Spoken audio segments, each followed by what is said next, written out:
Iran launches ballistic missiles at Iraqi bases with U.S. soldiers. President Trump makes a statement, and the media lose their ever-loving minds. I'm Ben Shapiro. This is The Ben Shapiro Show.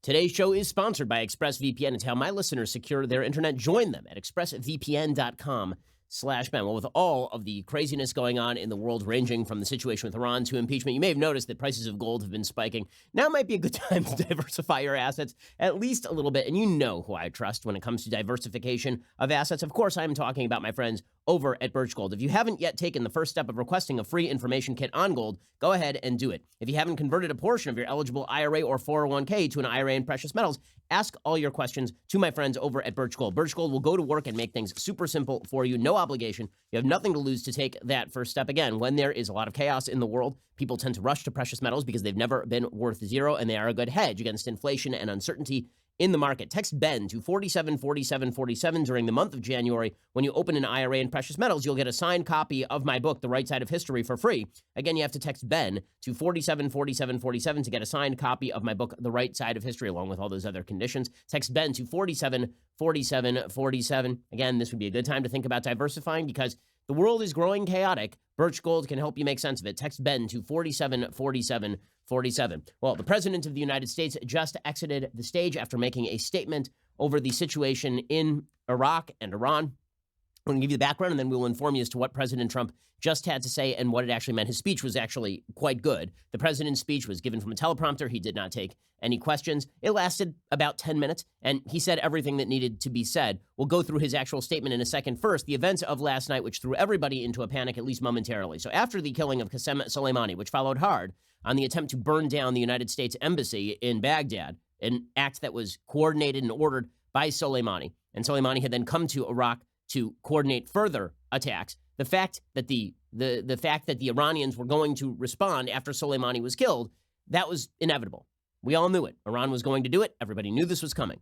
And so the President of the United States orders Soleimani taken out. He is taken out. So is the head of the popular local militia front, which was responsible for the Baghdad embassy attack. Trump orders the death of Soleimani, and we get these theatrics, these hysterics from the Iranian government, the Ayatollah Khamenei standing in front of the box containing the remains of Soleimani and weeping. We get hundreds of thousands, if not millions of people in the streets in Tehran. And we get the media losing their minds over all of this. Obviously, this is going to be the prelude for war. And all of the last 48 hours has been the media basically suggesting that World War III was imminent. Well, last night, the missiles started flying, and the media declared in the moment that World War III was upon us. That World War III was upon us. So what exactly happened? According to the UK Daily Mail, Iran's quote-unquote crushing revenge strike against the U.S. largely failed to materialize Wednesday as the country launched 22 missiles against 2 American air bases in Iraq, but failed to kill a single soldier. While it appears some missiles failed to explode on impact or missed their targets altogether, U.S. and European intelligence sources said the regime deliberately pulled its punches for fear of provoking a disproportionate response threatened by President Trump. In other words, these missiles were flying, and the immediate response of the media were, well, here it comes. Now the Iranians are mad. Now the Iranians are going to go full out. And well, the Iranians have been engaging in low-level rocket attacks for a very long time. They've been doing it for literally a year, and they've been engaging in attacks on American soldiers going back decades. But this was something that was at least a little bit new. It was a ballistic missile attack from Iranian soil into Iraq proper. Now, that is an act of war on Iraq. I mean, the Iranians going into Iraq without permission and attacking Iraqi bases. Remember, these are not U.S. bases. These are Iraqi bases where there are coalition soldiers. That is a distinction that makes a difference. If this was Iran attacking Iraq, that was an act of war against Iraq and against U.S. soldiers. So in that sense, this was an escalation. But the fact that nobody was killed, that nobody was harmed, that no casualties happened, that basically this appeared to be Iran signaling to its people that it was willing to respond, but not willing to go particularly far in order to do so. That basically Iran had been convinced by Trump killing Soleimani that if they went hard back at Trump, that Trump would do something really escalatory. That if they had hit a U.S. airbase without any sort of warning, for example, and they'd killed some American soldiers, the likelihood that Trump would have then sunk their Navy was incredibly high. So if you look at Iran's strategic vulnerability in the region, their ballistic missiles are not supremely vulnerable because a lot of them are on mobile launchers. And they have lots and lots of ballistic missiles that have been developed over the years, and also with the help of Obama-era cash. Because remember, the Obama administration shipped $1.8 billion in cash to the Iranians allowed their $150 billion of withheld assets to flow back into Iran, tried to open the world economy to Iran, and Iran was promptly using all of that money in order to build up its conventional assets, its military, its terrorist groups all around the Middle East, stationed around the Middle East. They're building up their ballistic missiles. So Iran really has sort of three assets that were at its disposal. One is its four. Their ballistic missile system. Their ballistic missile system, they are not supremely sophisticated ballistic missiles, but they are ballistic missiles, and they are widespread, and they are on mobile launchers, many of them. Those would be a little bit hard to take out. The second asset is the enormous Iranian Revolutionary Guard, which is a very, very large standing army, but is a conventional army and would have to cross over conventional borders, which would precipitate actual international action against Iran. Then there was the Iranian Navy, which is the weak spot for Iran because their Navy is pretty rinky-dink. They have a few submarines that might be somewhat hard to locate, but their surface ships are really not a tremendous threat, especially if they don't get to take the first punch. And then they have their terrorist groups around the region, all of whom are not really prepared for war. Last night, Iran threatened that if there was some sort of retaliation from the United States, that they would activate their terrorist groups like Hezbollah against Israel. Well, Hezbollah does not want to go to war with Israel right now because Israel's military has been prepping for this for years, really since the 2007 Southern Lebanon War. And so Israel would go in and wipe them off the map pretty quickly. So Iran is in a strategically vulnerable position. Their economy is incredibly weak. And so they did sort of the minimum of what they had to do to signal to their people that they're mad. But let's put it this way. Soleimani was a top leader in Iran. He was also their terror leader. He was the number two. He was widely perceived to be possibly the successor to the number one, Ayatollah Khamenei. Right? Soleimani gets taken out. Imagine in the United States the equivalent. Let's imagine that a foreign actor takes out the vice president of the United States, the secretary of defense, the head of the CIA, and the head of the FBI all in one. Right? Because that is basically what Soleimani was. And imagine that then there were pictures on television of millions of American mourners in the streets.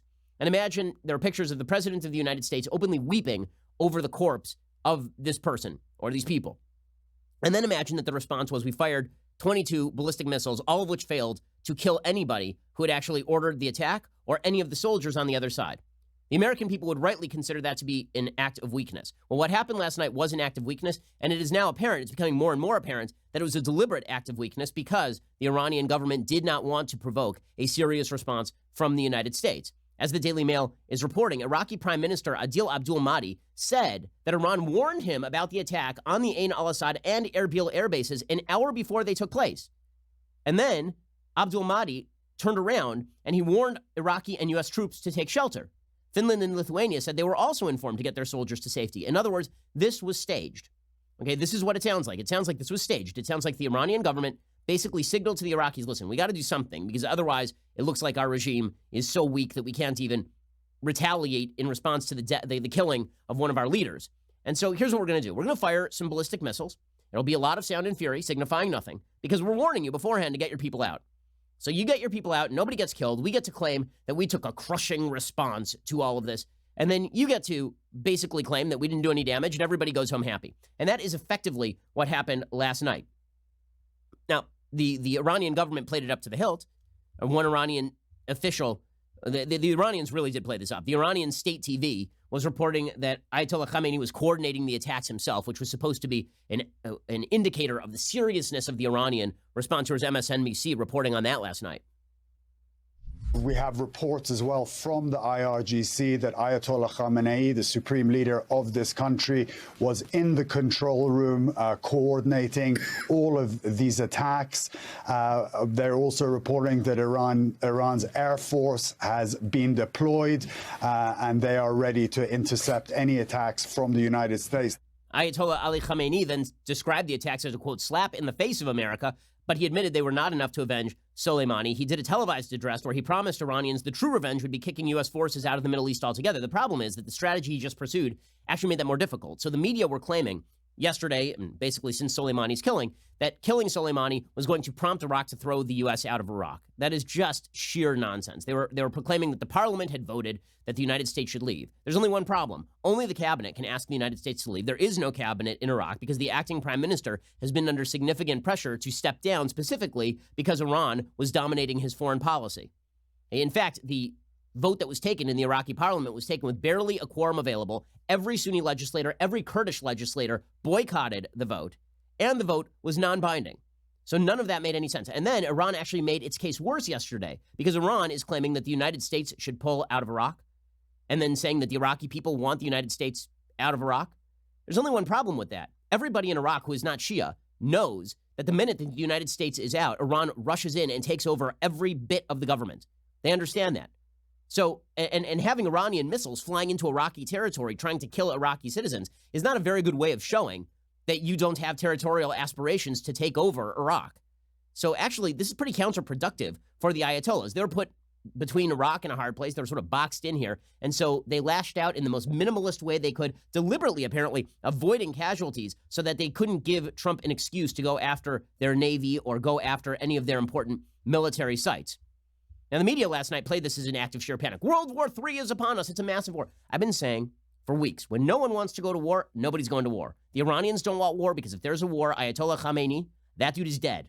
Okay, if there's a war, the Iranian Navy is gone. If there is a war, the United States military is the best war-making force in the history of the world. The United States doesn't want war because we don't want to occupy anybody, because we are not interested in a protracted conflict. No one, from Tucker Carlson to Donald Trump to me, nobody wants war with Iran. No one is interested in a full-scale military conflict with Iran. What that means is there's not going to be a full-scale military conflict with Iran. And this entire situation does give the lie to the notion pushed by the media and pushed by the Obama administration that the only two alternatives were appeasing the Iranians or going to full-scale war with them. That was a lie from the outset. It is a lie today.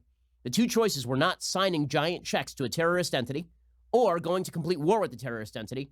One of the possibilities is deterrence, and that is what Trump was reestablishing here and successfully reestablished here. Iranian television tried to claim that 80 American tourists were killed, but that figure was quickly rubbished by Iraqi and U.S. officials, according to the Daily Mail. Iranian President Hassan Rouhani said they show, quote, "We didn't retreat in the face of America." This was an attempt to save face. He says, if America has committed a crime, it should know that it will receive a decisive response. If they are wise, they won't take any other action at this juncture. So basically, they're trying to claim now that they have somehow, that they are the barking dog and they have scared away the United States. Absolute sheer nonsense. They understood that if they killed an American, Trump was going to unleash the beast. And so they called in advance the Iraqi government and warned them what was coming. Hey, by the way, there are a bunch of weird incidents that happened last night. There were a couple earthquakes near an Iranian nuclear facility. Don't know what that means. We also don't know what it means that the Ukrainian Airlines Boeing 737 caught fire and crashed near Tehran, killing all 177 passengers and crew, including 63 Canadians and 3 Britons. It is unclear whether, in fact, that plane was shot down, and the black box is not being released at this point. President Trump, for his part, credits the early warning system that had been established for preventing casualties. We'll get to that in just 1 second. First, let us talk about the fact that you need to protect yourself online. So right now we are seeing a widespread spate, like a huge spate of attacks globally by the Iranian government against particular websites. And they've hacked like actual private people before. They hacked Sheldon Adelson a few years back. You see hackers all the time looking for information. And it's not just governments. Sometimes it's big tech just monitoring you, or it's the government checking into you. And sometimes it's hackers who just want your credit card information. You ought to be protecting yourself online. You must protect yourself no matter whether you're famous or whether you're not, whether you're a target of a foreign country or whether you are not. ExpressVPN is the best way to do this. ExpressVPN does not log your data. There are lots of really cheap or free VPNs that actually make money by selling the data they say they are protecting to ad companies. ExpressVPN has developed a technology called Trusted Server that makes it impossible for their servers to log any of your information. They are fast. It's easy. You install it on your computer with one click. It is now running in the background of your computer. There's a reason that TechRadar, The Verge, CNET, and many other tech experts rate ExpressVPN the #1 VPN in the world. I love ExpressVPN. I've been using it for years. I want to protect myself. You should protect yourself as well. Use my link, expressvpn.com/Ben today. Get an extra 3 months for free on a 1-year package. That is expressvpn.com/Ben. Again, visit expressvpn.com/Ben to learn more. That's expressvpn.com/Ben. So according to a U.S. official telling USA Today, U.S. officials did have advance warning of Iran's missile assault that damaged 2 Iraqi bases housing U.S. and coalition forces. A hangar at Al-Assad, a sprawling complex 100 miles west of Baghdad that houses about 1,500 coalition forces, was severely damaged, according to a U.S. official speaking to USA Today on the condition of anonymity. The official added the early warning systems gave U.S. forces advanced knowledge that the missiles had been launched. It's also possible, by the way, that we're hearing about the early warning system to cover up for the fact that Iran actually created a back channel to the Iraqi government saying that they were not going to kill Americans, so get your guys out right now, because the last thing we want is a full-scale war with you guys. We've now saved face. You get to claim that we were a failure. We all go home happy, and then maybe we work toward negotiating a new agreement. The fact is that what Iran just did forces the Europeans into a bad situation. The Europeans would love nothing better than to go back to the failed JCPOA, the Iran nuclear deal negotiated by the Obama administration that was basically an act of appeasement. By the way, that sucker was 10 years long. That was set to expire, like, very, very soon. It was signed in 2013. So it's been a while.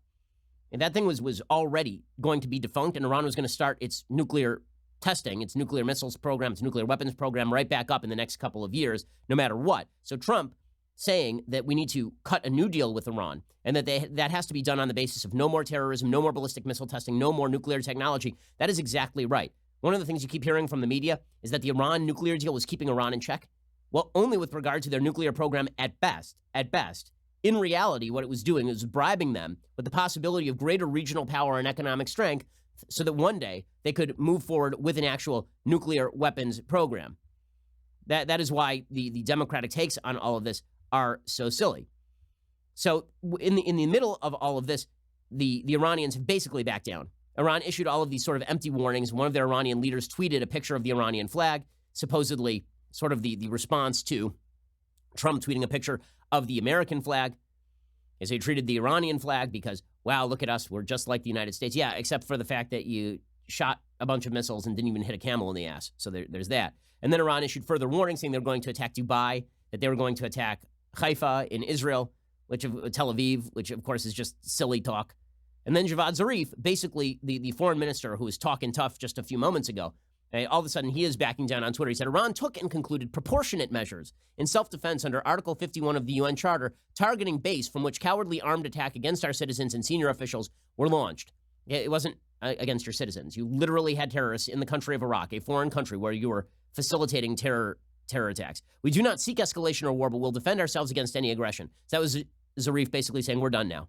We're done. We're finished at this point. And Trump then tweeted out, okay, fine. You want to be done? I guess we're done.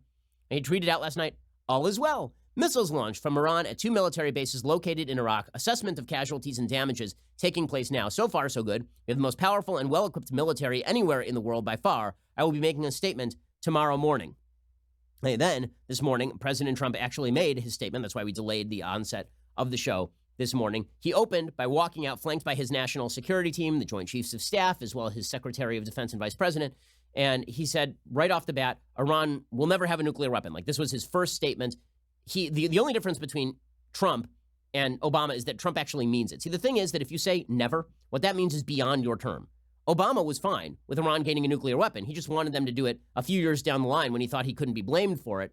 And he sort of wanted to appease them until that time. Trump actually means this thing, and he showed it by killing Soleimani. Here is President Trump this morning. As long as I'm president of the United States, Iran will never be allowed to have a nuclear weapon. Good morning. I'm pleased to inform you the American people should be extremely grateful and happy. No Americans were harmed in last night's attack by the Iranian regime. We suffered no casualties. All of our soldiers are safe, and only minimal damage was sustained at our military bases. Our great American forces are prepared for anything. Iran appears to be standing down, which is a good thing for all parties concerned and a very good thing for the world. That, of course, is exactly true. The fact that Iran backed off of this thing, again, when no one wants World War III ain't happening. Also, worth noting, I mean, this is sort of a didactic point, but it's true. If the United States had actually gone into a shooting war with Iran, that's not World War III. Okay, World War III actually would involve coalitions of people siding against the United States. The Russians would not have gotten involved. The Chinese would not have gotten involved. It would have been a regional war, more like the Gulf War, the first Gulf War, the second Gulf War, Vietnam. It would not have been World War III. World War III actually requires there to be serious risk of heavy American casualties. It requires there to be many other countries involved. It would have been an actual war between Iran and the United States. There would have been proxy wars between Hezbollah and Israel. None of that is happening. Okay, I'm just making the point that the overblown talk by the media, even in the worst case scenario, was indeed overblown talk by the media, even in the worst case scenario. But nobody even wanted the regional war, right? Nobody was for this.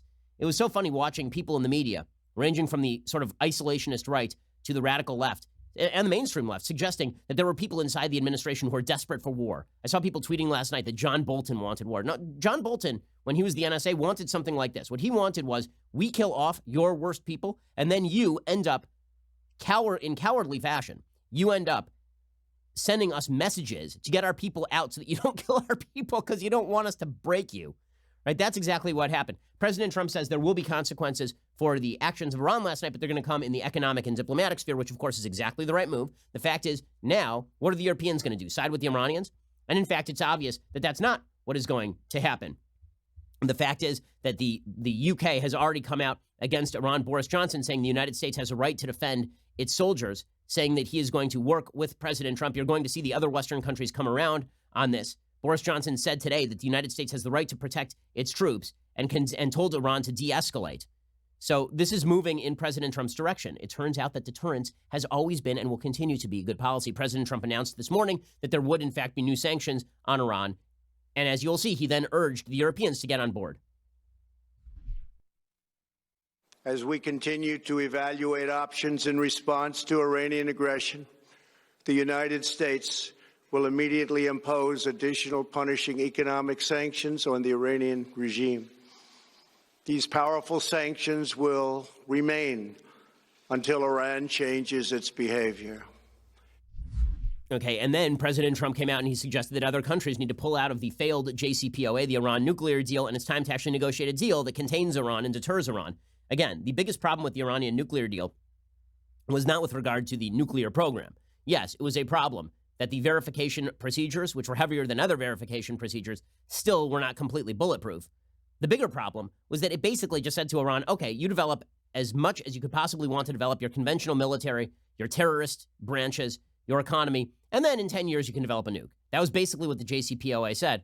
And then you had the Obama team declaring victory, which again is sort of like a person walks into the doctor's office and says, I have cancer and also I have a cold. And the doctor says, okay, well, here's what we're going to do. Here's some NyQuil. That should take care of some of your cold symptoms. It won't cure the cold, but it'll take care of some of your cold symptoms, put them off for a little bit, and you're fine. Turns out you're fine now. And the person's like, wait, hold on, but I also have cancer. And I was like, doesn't matter. We're not going to ignore the cancer. Okay, the fact is that Iran's terrorist threats on the world stage and its growth as a regional power are a significantly greater danger than its mere nuclear program alone. It's when the nuclear program is attached to a broader terror threat that it becomes a real threat to the world. The Obama administration facilitated the terror threat while, quote unquote, delaying the nuclear program for a certain preset period of time. President Trump says, listen, this deal was bad. It was always bad. In fact, President Trump suggested in this speech correctly that the ballistic missiles that were fired at this Iraqi airbase could have been paid for by Obama cash, because again, it was the Obama administration's stated position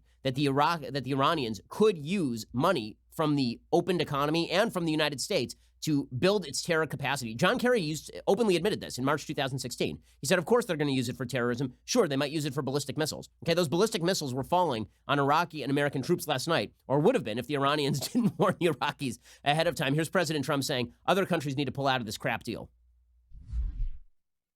The time has come for the United Kingdom, Germany, France, Russia, and China to recognize this reality.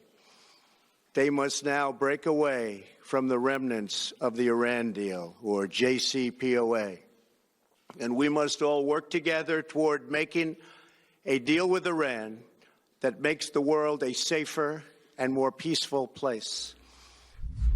Okay, that, of course, is exactly true. That is exactly true. And in a second, we're going to get to President Trump's conclusion of the speech and some of the other stuff that he said during the speech, which is pretty important. Then we'll get to the media response, which, again, was wildly overblown throughout this. It was plain bad media coverage. It is obvious that many in the media were rooting for Trump to be humiliated. And that's not really because they love Iran as much as it is because they love Obama. And they've been trying to justify Obama's garbage foreign policy for a decade at this point. We'll get to more of that in just 1 second. First, let us talk about the fact that it is the new year. That means that you're going to be sending a lot of business mail, right? You run a business or you're at home and you're going to be sending birthday gifts. Valentine's Day is coming up, right? Lots of times you're going to be sending mail. Do you really want to schlep all that stuff over to the post office? Post office is great. But do you want to schlep all that stuff over to the post office? Or do you want to do all this stuff from the comfort and security of your own home or your own business? Stamps.com brings all the services of the U.S. Postal Service directly to your computer. Whether you're a small office sending invoices or an online seller shipping out products or even a warehouse sending thousands of packages a day, Stamps.com can handle it all with ease. Simply use your computer to print official U.S. postage 24/7 for any letter, any package, any class of mail, anywhere you want to send it. Once your mail is ready, just hand it to your mail carrier or drop drop it in a mailbox. It is indeed that simple. With Stamps.com, you get 5 cents off every first-class stamp and up to 40% off priority mails. It's actually cheaper than going to the post office. Not to mention, it's a fraction of the cost of those expensive postage meters. Stamps.com, it's a no-brainer. It saves you time. It saves you money. It's no wonder over 700,000 small businesses already use Stamps.com. If you value your time and value your money, why wouldn't you use Stamps.com? So head on over to Stamps.com, no risk. With my promo code Shapiro, you get a special offer that includes a 4-week trial plus free postage and a digital scale. No long-term commitments or contracts. Just go to Stamps.com, click on the microphone at the top of the homepage, type in Shapiro. That is Stamps.com, promo code Shapiro, Stamps.com. Never go to the post office again. Now, the way that you know that this whole thing has de-escalated is that the oil prices actually dropped this morning. They had spiked last night in the aftermath of the attack, but oil prices dropped by 2%, reversing that earlier spike, according to CNBC.com, after Iran's rocket attack on American forces in Iraq failed to destroy major energy infrastructure that could have disrupted global crude supply. More importantly, it was pretty obvious that this was not going to escalate to a giant war. Now, does that mean that Iran isn't going to continue acting out? No, of course they're going to continue acting out in low-level terrorist ways. They will plan attacks in the West that they think cannot be traced back to them. This is what they've done. They have a longer time horizon than any president. Every president basically has a 4-year time horizon. Iran has a decades-long time horizon, so they can wait a couple of years to quote-unquote retaliate and then claim that the retaliation is in response to Soleimani. So this does not end the Iranian threat by any stretch of the imagination, but we have certainly deterred them from taking overt actions like burning U.S. embassies and trying to kill American soldiers, at least under President Trump. Now, President Trump, at the end of his speech this morning, he suggested, listen, now what we would like to do is come back to the table and renegotiate an improved JCPOA, right? That includes ballistic missile testing, that includes terror funding. He said, listen, this is very easy. You want to have a good future, just stop being terrorists. Here's President Trump talking to the Iranian people directly. Finally, to the people and leaders of Iran, we want you to have a future, and a great future, one that you deserve, one of prosperity at home and harmony with the nations of the world. The United States is ready to embrace peace with all who seek it. I want to thank you, and God bless America. Thank you very much. Thank you. So listen, everybody wants to back off right now. The Iranians better back off, and this is what they know. Again, the greatest indicator that this deterrent act worked is that the Iranians were notifying the Iraqis that the missiles were coming and that the United States and the Iraqis were able to get out of the way, let Iran save face. The Iranians, again, after all of that dog and pony show, after the entire millions in the street, outrage, people beating at their breasts, gnashing, wailing of teeth, sackcloth and ashes, the Ayatollah standing over the coffin of Soleimani and weeping his eyes out, the Ayatollah in the command center directing the attacks. It turns out that this is it. If this is it, that's a huge win for Trump. Huge win for Trump. Huge win for the United States. Deterrence reestablished, at least at a very baseline level. It doesn't mean this is the end of the battle. It does mean that deterrence is a thing again. President Trump then re-upped the game, right? He gave Iran a face-saving way out. In the speech, he did not overstate how ineffective the Iranian missile attacks were. He didn't try and shove the Iranians' face in it, which would, again, put the Iranians in the position of having to try to do something else in order to save face with their own population. He did give them a way out by citing the early warning system. He said Iran does appear to be standing down. He also said people have been tolerating their behavior for decades. Those days are now over. Obviously, the killing of Soleimani says that directly to the Iranians. Trump described Soleimani in full detail. I mean, this was one of his better addresses. It really was. It was short. It was sweet. Yes, it was on teleprompter, but teleprompter Trump can be very good because when he reads the teleprompter properly, that is good. Now, the media will be mocking his pronunciation. Who cares? None of that matters. Barack Obama's pronunciation was impeccable, especially when he said things like Pakistan. But it doesn't matter. The pronunciation doesn't matter. It's the message that matters. Trump said that the failure of the Obama deal resulted in additional Iranian aggression and around the Middle East, not just with regard to the United States, which of course is true. He called on other countries to join the United States. He said he would ask NATO to become more involved in the process, which is perfectly appropriate. And he mentioned the fact that the United States is in very strong position to take really crucial sanctions against the Iranians. He said, listen, we are energy independent. We do not need Iranian oil. We don't need Middle East oil, period. He said, I've been rebuilding the military. So this is Trump in a rather subtle way, actually saying, just don't F with us, guys. Like, don't try this again. Just stop. Okay, now, the media's response to all this was just unbelievable last night, incredible last night, because the media, their narrative here was not that deterrence was being reestablished. Their narrative is that a madman was leading us to the brink of war with these pitiful Iranians who had, of course, been converted into the Swiss by the JCPOA that the Iranian nuclear deal had magically turned the Ayatollah Khamenei into a Western European leader. Suddenly he was Emmanuel Macron. And basically Soleimani was Justin Trudeau, just a little bit more angry with a beard. And that was all because of the JCPOA. Basically, the Iran nuclear deal had defanged the Iranians. And this is why you get Ben Rhodes, who's the architect of the Iran nuclear deal, who lied openly to the American people about the moderation inherent in the Iranian government, that they were about to moderate if only we sent them cash. And last night he was tweeting out things like, this didn't need to happen. You're right, it didn't need to happen. You could have stood up to the Iranians the way Trump did, but instead you decided to pansy out, which is exactly what the Obama administration did. The media have an interest in upholding that narrative. That is the common thread to the media coverage here. The media narrative is that everything was hunky-dory until Trump pulled out of the Iran nuclear deal, at which point Iran randomly started acting nasty again because they hate Trump. And if it weren't for that bad orange man, bad orange man, then everything would have been hunky-dory in the Middle East. That ignores the thousands of dead Americans due to Iranian involvement in Iraq. It ignores the hundreds of thousands of dead Muslims in Syria, backed by Soleimani's play in Syria. It ignores the buildup of Hezbollah's military force and the wrecking of Lebanon, which was an Iranian development. It ignores the fact that Iraq has continued to be a roiling sectarian hellhole because of the Iranian involvement in Iraq. It ignores the attacks on Saudi oil facilities. It ignores the consistent monthly attacks, rocket attacks on American bases. It ignores the attacks on shipping against non-American targets in the Strait of Hormuz.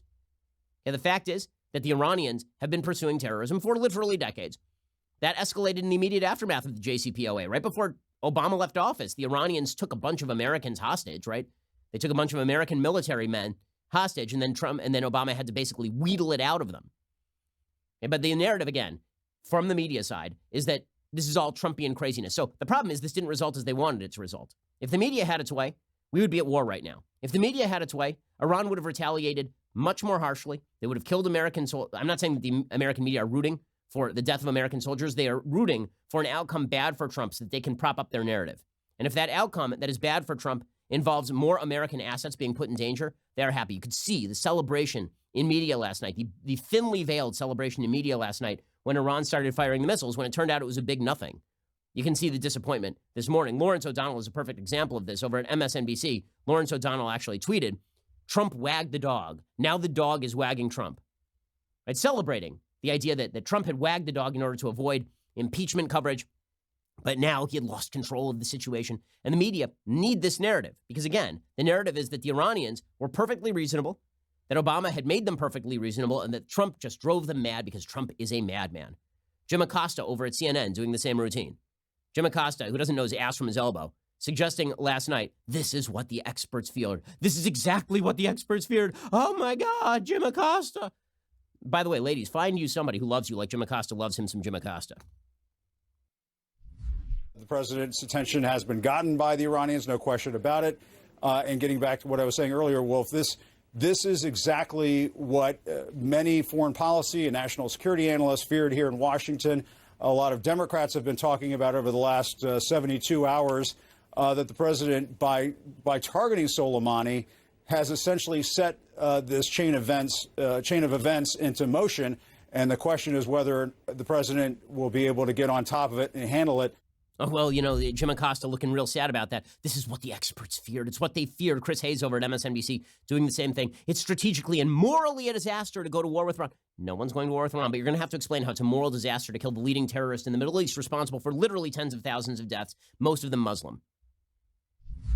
Before we go, I just want to say this very clearly, that a war with Iran is madness, and it is strategically and morally a disaster in the making, and don't believe anyone who tells you otherwise. Again, they're setting up that false narrative again and again that deterrence is full-scale war and that appeasement is the only solution, because that was the Obama solution, was impeachment. We'll get to more of the media coverage, which was egregious, and which, if the media had their way, would have driven Iran to new rounds of actual violence against Americans.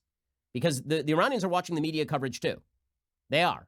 And we'll get to more of this in just 1 second. But first, if you are not already a subscriber, you're really missing out. Head on over to dailywire.com/subscribe. For as little as $10 a month, you get our articles ad-free, access to all of our live broadcasts, our full show library, select bonus content, and our exclusive Daily Wire app, which is a pretty great feature if you haven't checked it out yet. If you choose the new All Access plan, you'll get all of that, plus the legendary Leftist Tears Tumblr and our brand new Ask Me Anything style discussion feature that allows you to engage our hosts, writers, special guests on a weekly basis. Like tonight, for example, we have a Daily Wire Backstage, and then all of the hosts of Daily Wire Backstage will be joining you online to ask your questions. So stop depriving yourself. Come join the fun. We are the largest, fastest growing conservative podcast and radio show in the nation.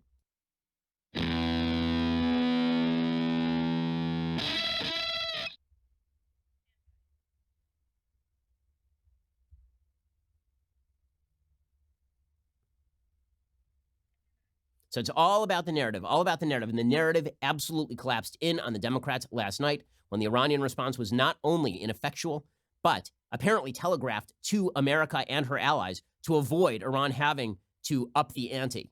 Okay, but if you listen to the way Democrats have been talking about all of this, again, it is to preserve the Obama-era narrative. Defend the precious.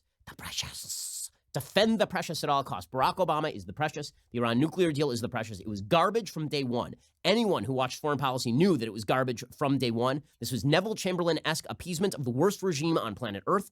And the fact is that the media are fully invested, and so are the Democrats, in defending that garbage strategy. And the only way to do that is by declaring that Donald Trump is a madman in trying to reestablish deterrence. And that's why you see Nancy Pelosi yesterday lamenting needless American provocation. She tweeted yesterday, closely monitoring the situation following bombings targeting U.S. troops in Iraq. By the way, her close monitoring involved her going to some sort of fundraising event, I believe. She said, we must ensure the safety of our service members, including ending needless provocations from the administration and demanding that Iran cease its violence. America and the world cannot afford war. What would be those needless provocations? Killing the world's leading terrorist, Soleimani, a man responsible, again, for thousands and thousands and thousands of dead Americans and Iraqis and Syrians and Lebanese and Yemenis, and Iranians, by the way.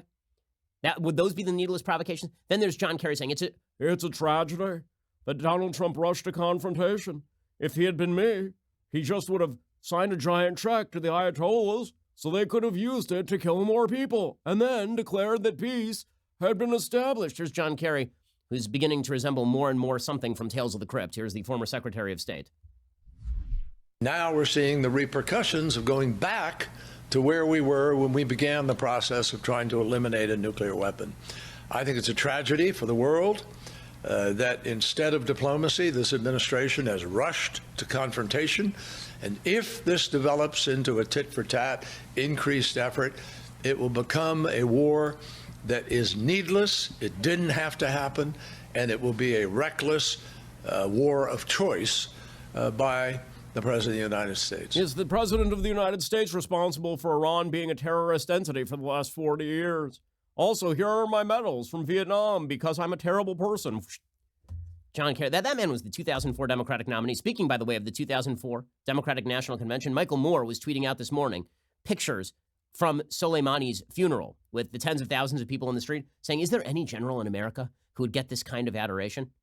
That guy, Michael Moore, that schmuck, who's begging in Farsi, in badly translated Farsi from Google Translate, the Iranians not to hit America just yesterday. That schmuck was in a presidential box with Jimmy Carter at the 2004 Democratic National Convention. Talk about a party that's lost its way. By the way, the idea that Donald Trump rushed to confrontation, for a year he did basically nothing as Iran upped the ante. He did nothing when there were attacks in the Straits of Hormuz. He did nothing when Saudi oil facilities were targeted. He did nothing when an American drone was shot down. Seriously. So this idea that Trump is rushing to war is such absolute crap. Joe Biden, of course, defending the precious as well. He has to. He was the vice president when the garbage Iran nuclear deal went forward. He says, we brought the world together over Iran. We did. We brought the world together over Iran. If by that you mean this was the Munich Agreement, then sure. I don't think the Secretary knows what he's talking about there. Look, what we were able to do is bring together the world to see to it that Iran would not be able to get a nuclear weapon, period.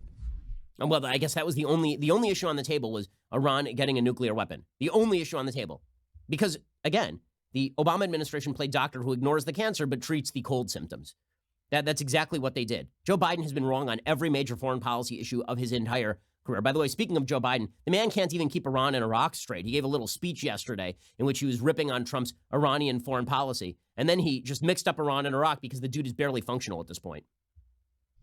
The Iran Parliament voted to eject all Americans and coalition forces from the country. The Iraqi parliament, they're separate countries, you doof. Not only that, the Iraqi parliament did not vote to eject all American forces from the country. They issued a non-binding resolution in which literally half the parliament abstained and walked out because it turns out that Shia-dominated sections of Iraq are not fond of the United States. But the propaganda that is issued, I mean, when it comes to issues of foreign policy, the media just become the DNC. They merge. And the media, which sometimes tries to hide it a little bit, it just ends immediately. Anything Democrats do on foreign policy is good. Anything Republicans do is bad. War in Iraq, very, very bad, pursued by a Republican. Pullout from Iraq precipitously leading to the rise of ISIS, good. War with regard to Afghanistan, very bad when a Republican pursues it. When pursued by Barack Obama, very good. Hitting Soleimani, very bad. Drone war for years by Barack Obama, very good. A war in Libya, very, very good because pursued by Barack Obama. Killing of Muammar Gaddafi, very good. Burning of U.S. Embassy in Benghazi, not that big a deal. Burning of U.S. Embassy in Baghdad, very big deal when it's under Trump. I mean, the media just become a mouthpiece for whichever Democrats are in power. That's all that happens here. Again, this is a false narrative. It is a giant gaslighting effort that has been pursued from the very beginning by the Obama administration, and now it is carried forward a few years, and the media are just parroting this stuff as rote. Senator Tammy Duckworth of Wisconsin, I believe, she came out and she says that what's happening here is that Iran is winning because Iraq is asking us to leave. Again, Iraq did not ask us to leave. The prime minister of Iraq did not ask us to leave. The prime minister of Iraq is powerless anyway right now. He's the acting prime minister because he's been forced into a position of powerlessness by his own population, which feels that he has been kowtowing too much to Iran. Here's Tammy Duckworth just saying something that's absolutely untrue. The incompetence of this president as commander-in-chief has actually achieved the end goal that Iran wants in the region. You have to remember, Rachel, that we actually, since October, have had protests in Iraq against Iranian influence by Iraqi people. You know, within the space of just a couple of days, with this poor decision made by this president, we have now turned that around so that now the Iraqi parliament has voted to kick us out of their country. And we have now turned the sentiment into one that is much more pro-Iranian in Iraq and elsewhere in the Middle East as well. There's always a myth. You think that Sunnis are desperately mourning the loss of Soleimani? You think Sunni Iraqis are desperately mourning the loss of Soleimani? Do you really believe that the Kurds are desperately mourning the loss of Soleimani? The Kurds who are not exactly friends with the Iranians? Like, this whole thing is just, it's ridiculous. And it's based on bad information and the media understanding that most people don't understand anything like the complexities of Middle Eastern politics. Benjamin Haddad, who is the director of the Future Europe Initiative at the Atlantic Council and no friend to President Trump, he's tweeted out this thread, and this is exactly right. At this time of their presidencies, Trump's two predecessors had started wars in the Middle East. He has not. The apocalyptic commentary of these last few days has completely ignored Trump's famous reluctance to use force, especially for broad value-based objectives. The Soleimani killing was about brutally but punctually reestablishing escalation dominance after Iran stepped up nefarious activities, drone destruction, strike on Saudi Arabia, attack against U.S. Embassy, and broke an explicit red line with the killing of an American citizen. The Iranian response, and especially the Zarif tweet, seemed to show that Iran got the message. It had no choice but to respond, but calibrated it in a way that would not cross red lines and communicated that explicitly. He said, I'm seeing commentary saying that Trump is backing down. Actually, the message has been clear. We don't want war, but we're ready for it. I'm always surprised by the same analysts describing Trump as a calculating, selfish cynic and as an irrational, crazed madman. You have to choose. The rest is pretty standard. Peace through strength, more burden sharing from allies in the Middle East, JCPOA, etc. Europeans should, 1, welcome no escalation, 2, step up troop presence in anti-terror in Middle East, which will also increase their diplomatic weight, and 3, try to put some meat in Trump's little diplomatic opening, the mention of common interests with Iran against ISIS. Getting questions on the war under the Obama administration, I'm referring to, it's Libya in 2011. This is exactly right. People who are not friends with President Trump are acknowledging that Trump gets a win here. Ian Bremmer, who's been no friend of President Trump over at the Eurasia Group, he signaled today that this is a pretty big win for Trump. It is a win for Trump. More importantly than a win for Trump, it's a win for the United States because, again, the lie was always that the rules of politics and international affairs and force in international affairs ceased to apply when Donald Trump became president and when Barack Obama became president. Obama so magically changed the world,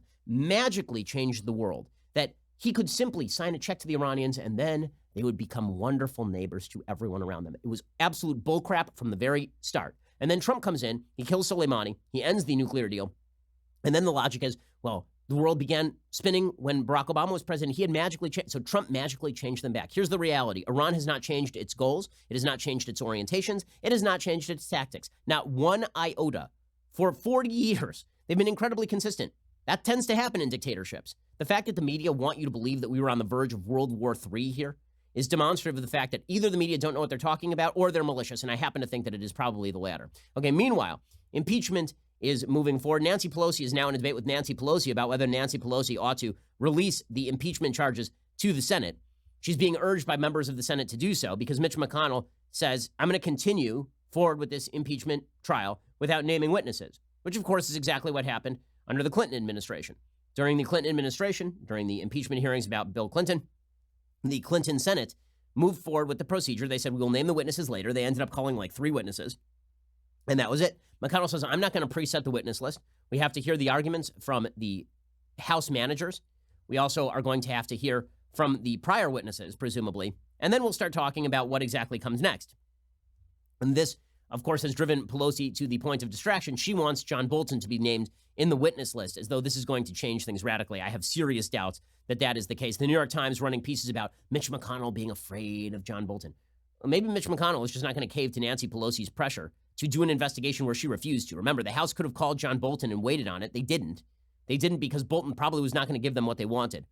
My favorite element of the whole impeachment debacle is the theatrics surrounding it. Yesterday, a bunch of impeachment protesters were walking slowly around the Senate building that wearing shirts that suggested that Trump should be removed. That obviously is going to change things radically. A bunch of unemployed morons in the middle of the day in Washington, D.C., walking slowly around the Senate building. First of all, if I want unemployable morons walking around the Senate building, we always have senators. I actually don't need these people walking around the Senate building in order to push for impeachment. I do love the one little girl who's been dragged there by her parents, but at least she doesn't have to go to school today. Now that they're walking around the building slowly, clear under Article 39 of the Constitution, I believe that Trump has automatically been impeached. Nancy Pelosi is going to have to decide today whether or not she wants to release those charges to the Senate. McConnell's going to move forward either way. Her bluff has been called, so that basically ends that. Where it moves from here, it's probably a pretty quick disposal.